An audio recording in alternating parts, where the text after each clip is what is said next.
ವಿಭೂಷಣ, 2 ಪದ್ಮಭೂಷಣ, 6 ಪದ್ಮಶ್ರೀ ಪ್ರಶಸ್ತಿ ಲಭಿಸಿದೆ. ಪಿಟೀಲು ವಿದ್ವಾಂಸರಾದಂತಹ ಲಕ್ಷ್ಮೀನಾರಾಯಣ ಸುಬ್ರಹ್ಮಣ್ಯಂಗೆ ಪದ್ಮಭೂಷಣ ಪ್ರಶಸ್ತಿ ಲಭಿಸಿದೆ. ಪತ್ರಿಕೋದ್ಯಮ ಕ್ಷೇತ್ರದಲ್ಲಿ ಸೂರ್ಯಪ್ರಕಾಶ್, ಸಿನಿಮಾ ರಂಗದಲ್ಲಿ ನಟ ಅನಂತ್ನಾಗ್, ತೊಗಲುಗೊಂಬೆ ಆಟದಲ್ಲಿ ಭೀಮವ್ವ ದೊಡ್ಡಬಾಳಪ್ಪ ಶಿಳ್ಳೆಕ್ಯಾತರ್, ಸಾಹಸ ಕಲೆ ವಿಭಾಗದಲ್ಲಿ ಹಾಸನ್ ರಘು, ಉದ್ಯಮ ಕ್ಷೇತ್ರದಲ್ಲಿ ಪ್ರಶಾಂತ್ ಪ್ರಕಾಶ್, ಸಂಗೀತ ಕ್ಷೇತ್ರದಲ್ಲಿ ರಿಕ್ಕಿ ಗ್ಯಾನ್ ಕೇಜ್, ಜನಪದ ಕ್ಷೇತ್ರದಲ್ಲಿ ವೆಂಕಪ್ಪ ಅಂಬಾಜಿ ಸುಗತೇಕರ್ ಹಾಗೂ ಕ್ಯಾನ್ಸರ್ ತಜ್ಞೆ ವಿಜಯಲಕ್ಷ್ಮಿ ದೇಶಮಾನೆಗೆ ಪದ್ಮ ಗೌರವ ಲಭಿಸಿದೆ.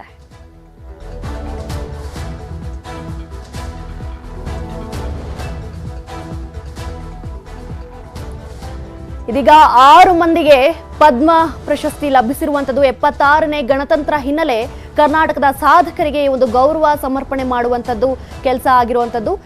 ಕೊಪ್ಪಳ ಜಿಲ್ಲೆಯ ತೊಗಲುಗೊಂಬೆ ಕಲಾವಿದ 25 ವರ್ಷಗಳಿಂದ ಸೇವೆಯನ್ನ ಸಲ್ಲಿಸುತ್ತಿದ್ದಾರೆ. ಒಬ್ಬರಿಗೆ ಪದ್ಮ ವಿಭೂಷಣ, ಇಬ್ಬರಿಗೆ ಪದ್ಮ ಭೂಷಣ ಪ್ರಶಸ್ತಿ ಲಭಿಸಿದೆ. 6 ಮಂದಿಗೆ ಪದ್ಮಶ್ರೀ ಪ್ರಶಸ್ತಿ ಘೋಷಿಸಿದೆ ಕೇಂದ್ರ ಸರ್ಕಾರ. 76ನೇ ಗಣರಾಜ್ಯೋತ್ಸವದ ಹಿನ್ನೆಲೆ ಕೇಂದ್ರ ಸರ್ಕಾರವು ಈ ಗೌರವ ಪ್ರಶಸ್ತಿಗಳನ್ನು ಘೋಷಿಸಿದೆ.